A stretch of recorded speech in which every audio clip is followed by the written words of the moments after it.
Meus irmãos, a paz do Senhor, quero cumprimentar os irmãos da congregação número 4 e também os demais irmãos internautas que vão assistir esse vídeo. É um prazer para nós estar aqui através deste canal de comunicação, falando com os irmãos a respeito da palavra de Deus. E nesta ocasião, nós queremos então transmitir aos irmãos a nossa aula da escola bíblica dominical. Nesses tempos de quarentena, de coronavírus, nós temos utilizado as redes sociais para continuar falando a respeito da palavra de Deus. E nesta ocasião nós queremos transmitir aos irmãos a aula da escola dominical do próximo domingo. Meus irmãos, nós estamos iniciando um novo trimestre da escola bíblica, desta feita estudando sobre a carta aos Efésios, a carta do apóstolo Paulo à igreja de Éfeso. A nossa lição, a nossa revista, traz por título aí a igreja eleita, redimida pelo sangue de Cristo e selada com o Espírito Santo da promessa. O nosso comentador é o pastor Douglas Batista, e nós estaremos neste trimestre estudando sobre vários aspectos da carta aos Efésios. Nesta lição, primeira lição, ela é uma lição introdutória, nós trataremos de um panorama geral sobre a carta e estaremos falando sobre a autoria, os destinatários, o propósito desta carta e também como que o apóstolo Paulo iniciou a pregação do evangelho ali para a igreja de Éfeso, ou para a cidade de Éfeso. Meus irmãos, antes de nós partirmos para a lição, é bom que os irmãos deem uma lida na carta aos Efésios. É uma carta relativamente pequena, com 6 capítulos, Um bom leitor, ele vai ler aí em menos de uma hora.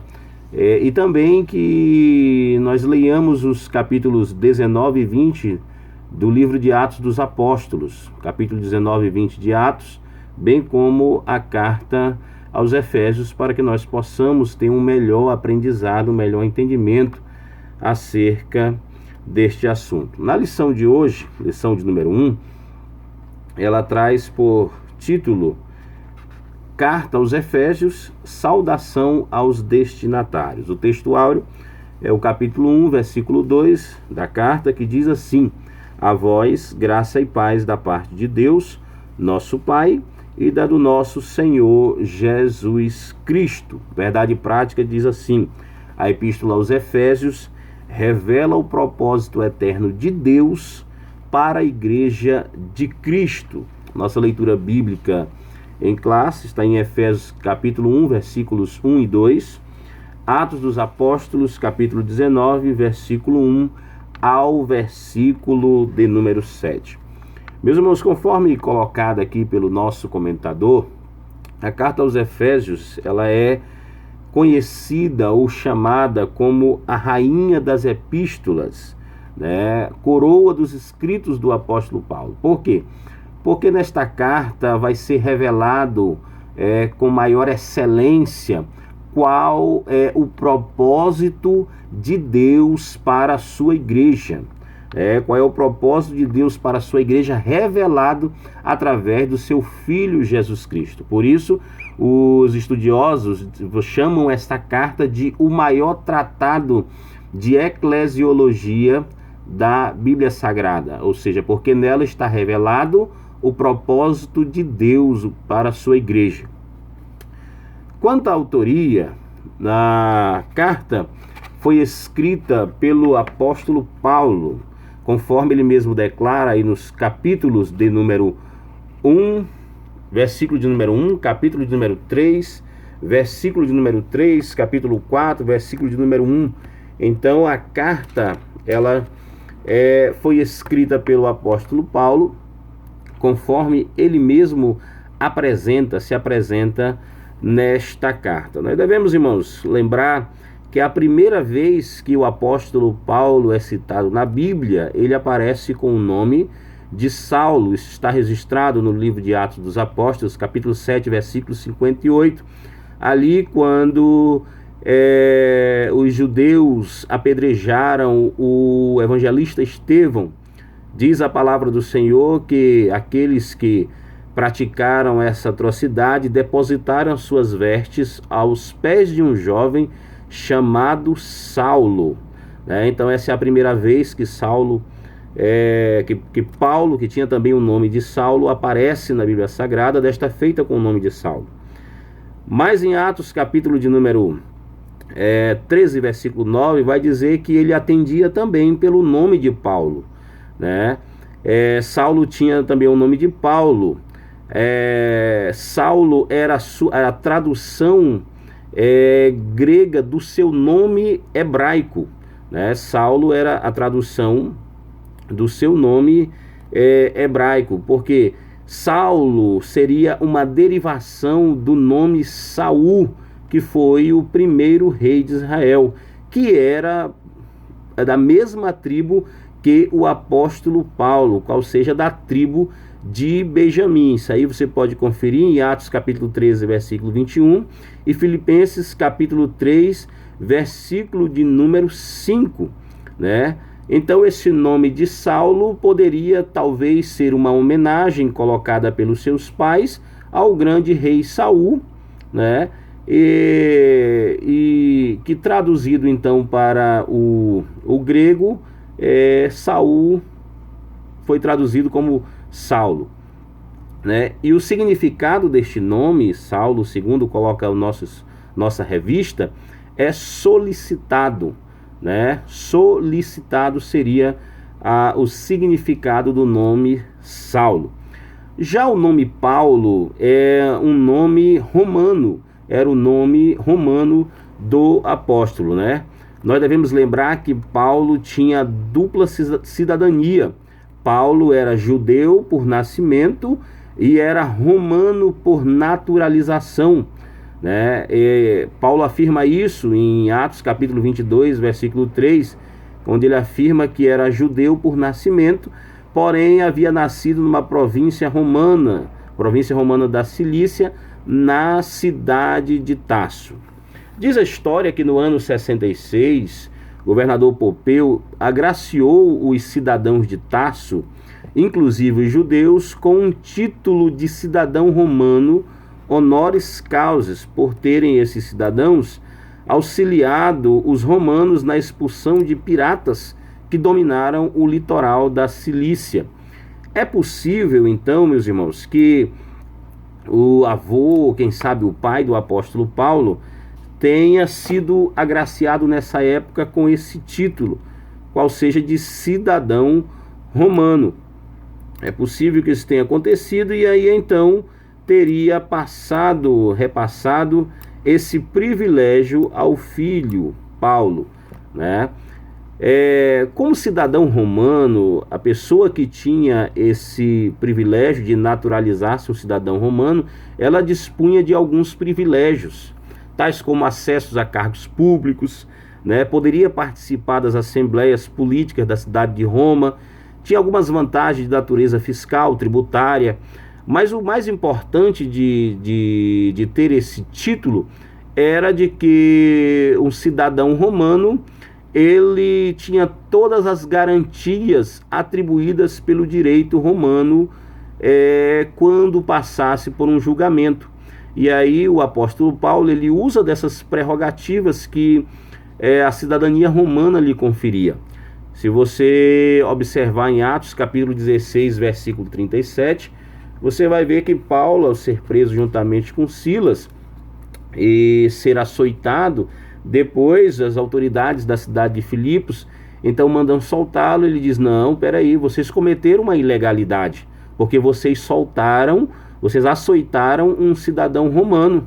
Eu sou cidadão romano. Por isso o apóstolo Paulo então exige que as autoridades da cidade venham pessoalmente pedir-lhes desculpas por esta situação. Quando nós vamos para o capítulo 22, versículo 27 a 28 de Atos dos Apóstolos, novamente nós vamos ver o apóstolo Paulo usando desta prerrogativa, qual seja de cidadão romano. Novamente, o apóstolo Paulo, ao ser preso, foi amarrado e iria ser espancado. Ele volta a mencionar ao centurião que ali estava se era lícito açoitar um cidadão romano sem que ele fosse condenado, né? Ouvindo isso, o centurião foi e anunciou ao tribuno: dize, vê o que vais fazer a este homem, pois ele é um cidadão romano. E respondeu o tribuno: com grande soma de dinheiro eu alcancei esse direito de cidadão. Paulo, porém, respondeu e disse: mas eu sou de nascimento. E logo eles se apartaram e deixaram de o examinar, até que o tribuno teve temor quando soube que era cidadão romano, visto que o tinha amarrado. Então nós vimos aqui que Paulo era um cidadão romano e havia adquirido isso por nascimento, ou seja, Paulo havia sido privilegiado com esse título, não havia comprado como fez o tribuno por uma soma de dinheiro. Meus queridos e amados irmãos, quanto à assinatura apostólica, outro tópico que a revista coloca para nós podemos observar que o apóstolo Paulo usa o seu nome romano, Paulo. Nós vemos que ele usa sempre esta assinatura nas suas cartas. A palavra Paulo, o nome Paulo, ele significa pequeno, e é dessa forma que ele prefere adotar, então, nos seus escritos. Existem algumas teorias a respeito da razão pela qual Paulo passa a adotar o nome romano e não o nome hebraico. Uma delas, primeira delas, podemos dizer assim, afirmam que isso ele teria feito em razão da sua própria aparência. A palavra Paulo significa pequeno. E escritos apócrifos do século II, chamados Atos de Paulo e Tecla, fazem uma descrição do apóstolo como sendo um homem de pequena estatura, parcialmente calvo, pernas arqueadas, compleição robustas, olhos próximos um ao outro e o nariz um tanto curvo, né? Se isso é verdade ou não, nós não sabemos, mas o fato é que isso guarda alguma semelhança com o que o apóstolo escreve na sua segunda carta a Coríntios, capítulo 10, versículo número 10, sobre o que se falava sobre ele na época, quando ele diz que as suas cartas eram fortes e graves, mas a sua aparência era fraca e a palavra desprezível. Então, uma das teorias é de que o apóstolo Paulo tenha passado a adotar o nome romano de Paulo em razão da sua própria aparência. Outros afirmam que isso seria em razão da mudança da sua condição espiritual. Lembremos que o nome Saulo dá a impressão, ou melhor dizendo, significa solicitado. Isso leva a que alguém altivo, alguém que era requisitado, alguém que era soberbo, alguém que era orgulhoso, né? E nós sabemos que Paulo era desta maneira antes de ter um encontro com Jesus no caminho de Damasco. Então, agora pela sua nova condição espiritual, agora regenerado, agora transformado, o próprio apóstolo Paulo vai algumas vezes se considerar como um menor e até mesmo indigno. Então, talvez por esta razão, por essa nova condição, por essa nova situação de humildade espiritual, o apóstolo tenha adotado o seu nome romano, Paulo, porque significava pequeno.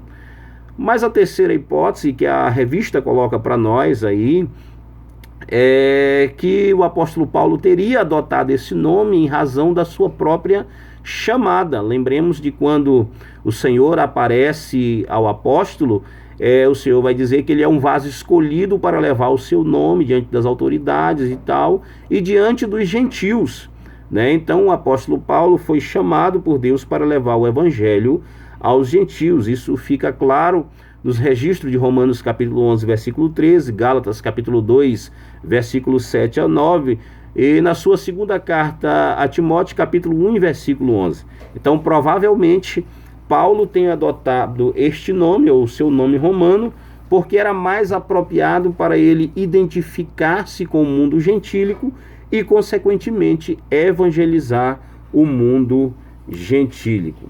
Então, estas seriam aí algumas das 3 teorias sobre a razão pela qual Paulo haveria adotado o seu nome romano para assinar as suas cartas. Meus irmãos, o local de onde essa epístola foi escrita, ela foi escrita da prisão. Paulo, quando escreveu esta carta, ele estava preso na cidade de Roma. E isso nós podemos observar na própria carta, no capítulo de número 3, versículo de número 1, Paulo vai dizer que ele é prisioneiro de Jesus Cristo em Roma. No capítulo 4, versículo de número 1, Paulo diz que ele é o preso do Senhor. E no capítulo 6, versículo de número 20, mais uma vez, o apóstolo Paulo diz que é embaixador de Deus em cadeias. Então o apóstolo Paulo escreve essa carta no momento em que ele está preso em Roma. O que nós devemos lembrar é que o apóstolo Paulo esteve preso em 2 ocasiões na cidade de Roma. A primeira delas ocorreu no ano provável, essas datas são prováveis, no ano de 61 a 63. A segunda vez que o apóstolo Paulo esteve preso em Roma foi entre os anos de 65 a 67. Da primeira vez que ele esteve preso em Roma, o apóstolo Paulo ele foi julgado, foi absolvido e foi liberado. Da segunda vez que ele esteve preso em Roma, o apóstolo Paulo foi julgado e condenado à morte, e ali ele morreu na sua segunda prisão em Roma. Pastor Hernando Dias Lopes diz para nós que a primeira prisão do apóstolo foi motivada por questões religiosas, ou seja, a perseguição dos judeus. A segunda prisão ela foi motivada por questões políticas, né? E o próprio imperador romano Nero determinou então o martírio do apóstolo Paulo. Então, quando Paulo escreve essa sua carta aos Efésios, ele está preso nesta sua primeira prisão em Roma. Paulo chega em Roma provavelmente na primavera do ano de 61, né? E ficou preso ali naquela cidade por pelo menos 2 anos. Isso é registrado em Atos, capítulo 28, versículo 31.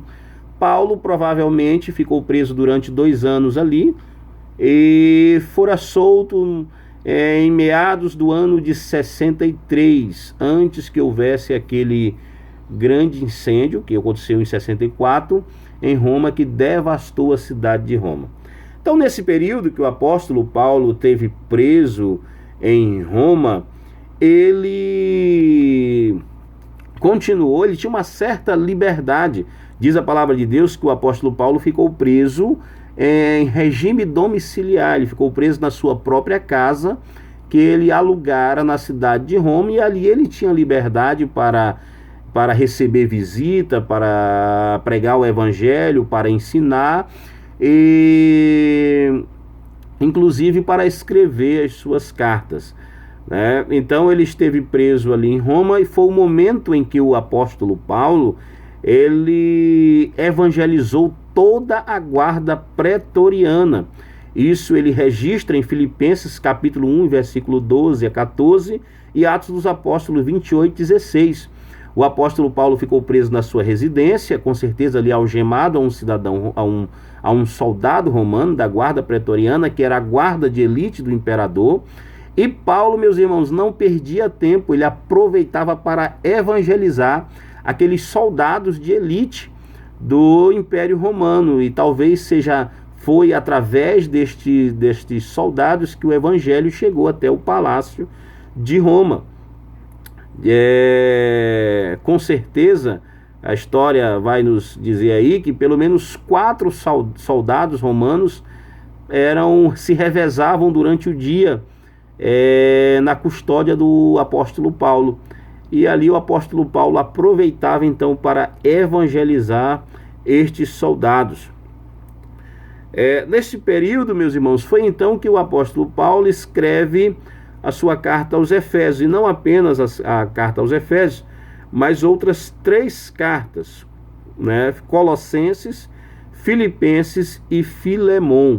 O apóstolo Paulo, nessa sua primeira prisão, ele tinha a expectativa, ou podemos dizer até mesmo a certeza, como servo de Deus, que ele sairia daquela prisão. E isso fica demonstrado na sua carta aos Filipenses, capítulo 1, versículo 19 e 20, e versículo 25 a 26. Essa mesma expectativa ele demonstra na sua carta a Filemon, no versículo de número 22. O que de fato aconteceu, o apóstolo Paulo foi solto desta prisão, como eu já falei, por volta do ano 63. Assim, meus irmãos, é provável que esta carta tenha sido escrita, se Paulo chega em Roma em 61 e é liberto em 63, é provável, a data provável então de que essa carta tenha sido escrita juntamente com as outras 3 cartas, Colossenses, Filipenses e Filemon, no ano de 62. Então a data provável de escritura da carta é do ano de 62. Estas 4 cartas foram então enviadas através de um mensageiro chamado Tíquico, né, acompanhada aí do escravo Onésimo, né? Por eles foram enviadas estas cartas à igreja de Efésios, a carta a Colossos, a carta a Filemon. Isso fica evidenciado em Efésios capítulo 6, versículo 21 e 22, Colossenses 4, 7 e versículo 9, e Filemon, versículos 12, 23 e 24. Amém, meus irmãos? Os destinatários da carta, segundo o tópico da nossa lição, os destinatários da carta. A carta foi endereçada, meus irmãos, à cidade ou à igreja de Éfeso. É certo que a lição vai nos dizer que tratava de uma carta circular, na verdade endereçada a todas as igrejas da Ásia. Mas seguindo aqui o cronograma da nossa revista, Éfeso era uma cidade capital da província da Ásia Menor. Éfeso era a mais bela, rica e importante cidade daquela região. Éfeso vai receber o nome ou título aí de Feira das Vaidades do Mundo. Éfeso era naquela época o centro político, comercial, econômico, cultural e religioso daquela região, né? Éfeso era uma cidade que tinha excelentes instalações portuárias e várias estradas que a ligavam ao vasto Império Romano da época, né? Então, por todas essas condições, Éfeso se tornou uma grande metrópole. Diz aí o nosso comentador da lição que ela tinha nesta época por volta de 500 mil habitantes. Éfeso possuía ainda uma grande biblioteca, né, por ser um centro cultural. Éfeso possuía uma grande biblioteca naquela época com 12 mil exemplares, que não eram livros ainda, eram rolos, né? Então tinha essa grande biblioteca. Éfeso tinha ainda o maior teatro da sua época, que cabiam ali, um teatro que poderia proporcionar entretenimento para até 25 mil pessoas sentadas, né? Então esse é um rápido resumo desta cidade que o apóstolo Paulo, a qual o apóstolo Paulo enviou a carta para a igreja nesta cidade. A religiosidade, meus irmãos, nessa cidade, Éfeso, era um centro do paganismo da sua época, né? Na cidade de Éfeso, isso você pode observar no capítulo 19 de Atos dos Apóstolos, ficava situado o templo da deusa Diana, ou também chamada de Ártemis, né, ou Artemis, que era considerado naquela época uma das 7 maravilhas do mundo antigo. Era um templo extremamente luxuoso, todo coberto de mármore branco e bordejado de ouro. O templo era muito grande. Segundo aí os historiadores, era o equivalente hoje a 2 campos de futebol juntos, para vocês verem como era este lugar, o tamanho deste lugar.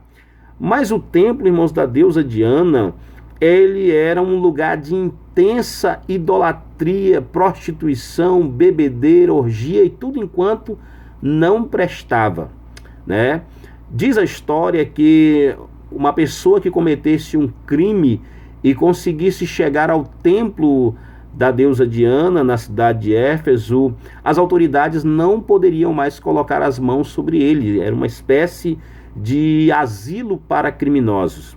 Havia naquele templo da deusa Diana centenas de sacerdotisas, que na verdade eram prostitutas cultuais, além de dançarinas, cantores, homossexuais, né, para as práticas dos rituais que eram feitos em homenagem àquela deusa. Então, meus queridos irmãos, a cidade de Éfeso era, na verdade, um esgoto da iniquidade, uma cidade sobremodo imoral.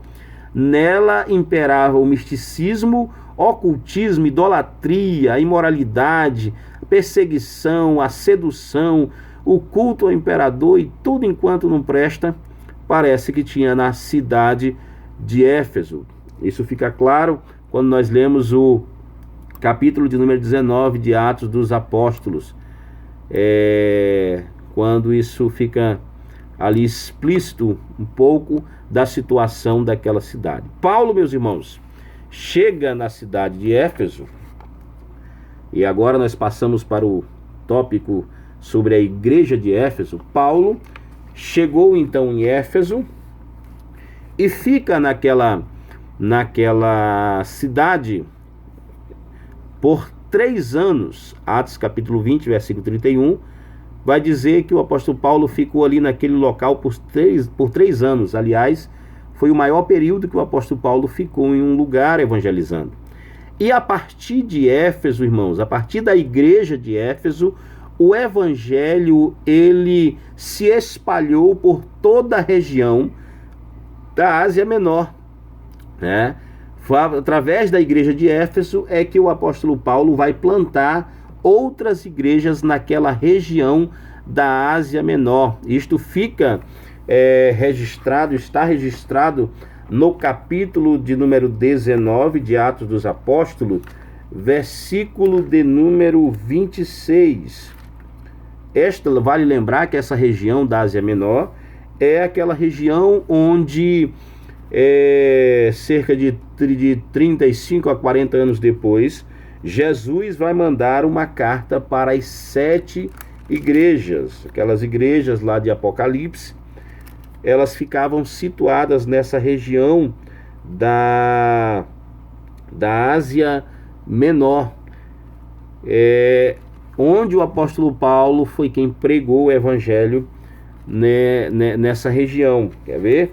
Atos 19, 26 vai dizer para nós o seguinte: bem vedes e ouvis que não só em Éfeso, mas em quase toda a Ásia, este Paulo tem convencido e afastado multidões, grande multidão, dizendo que não são deuses o que se fazem com as mãos. Então, Éfeso, meus irmãos, era uma cidade, era uma igreja, melhor dizendo, a igreja de Éfeso era uma igreja estratégica e se tornou uma igreja muito importante, né? Vale lembrar aqui e destacar que o apóstolo Paulo, ele era um homem extremamente inteligente e estrategista.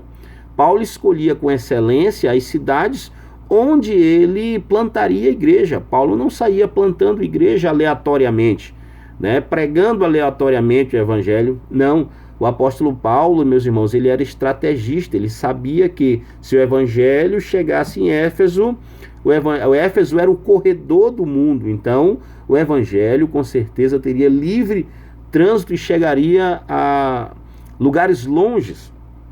E aqui vale destacar uma aplicação para nós, que apesar de o Evangelho ser de Jesus Cristo, nosso Senhor, Deus é quem está no comando da sua igreja, o homem, meus irmãos, o pregador do Evangelho, o pastor, o obreiro, ele é quem deve escolher as melhores estratégias para se falar do Evangelho. Uma coisa interessante que eu tenho notado nesses tempos em que estamos enfrentando essa pandemia de coronavírus é que nós estamos sendo despertados para pregar o Evangelho pelas redes sociais, pelas mídias sociais, né? Essa pandemia tem mostrado para nós que nós temos nos limitado muitas das vezes a métodos, a mecanismos que não são tão eficientes hoje como são as redes sociais, tem um alcance maior. Então o que é isso? É estratégia. O apóstolo Paulo, ele era um estrategista. Paulo sabia que Éfeso, além de capital da Ásia, ela era uma das cidades mais influentes do mundo, né? Vejam só que o templo da deusa Diana, o culto ao imperador, né? Todos aqueles atrativos que a cidade tinha, aqueles atrativos pecaminosos que a cidade tinha, atraíam multidões de pessoas de todo o mundo da época para a cidade de Éfeso. Então Paulo sabia que todo o mundo da época passava por Éfeso, né? As pessoas tinham o desejo de ir para a cidade de Éfeso. Aliás, a cidade de Éfeso, o significado dela é desejada. As pessoas tinham interesse em ir lá, em conhecer, em passar por Éfeso. E o apóstolo Paulo então disse, olha, aqui é o que eu estava precisando. Daqui, se eu ganhar alguém aqui que estiver passando, ele vai levar o evangelho mais longe, né? Isso fica registrado em Atos capítulo 19, versículo 26, que todo o mundo da época conhecia a cidade de Éfeso. Paulo, então, meus irmãos, chega na cidade de Éfeso. Nossa lição diz aqui para nós que Paulo evangelizou os seus arredores, e chegando ali ele encontra alguns discípulos novos convertidos que haviam aceitado Jesus, mas não haviam sido ainda batizados com o Espírito Santo. E a palavra de Deus diz para nós que Paulo, impondo as mãos sobre eles, eles receberam o batismo com o Espírito Santo, né? E falaram línguas ali, mais uma vez evidenciando o batismo com o Espírito Santo, né? Que nós pentecostais assim defendemos, entendemos e passamos por essa experiência. Em seguida, Paulo então se dirige à sinagoga dos judeus e passa a disputar com eles ali pelo espaço de 3 meses na sinagoga. Lembremos que o apóstolo Paulo já tinha dado uma passada rápida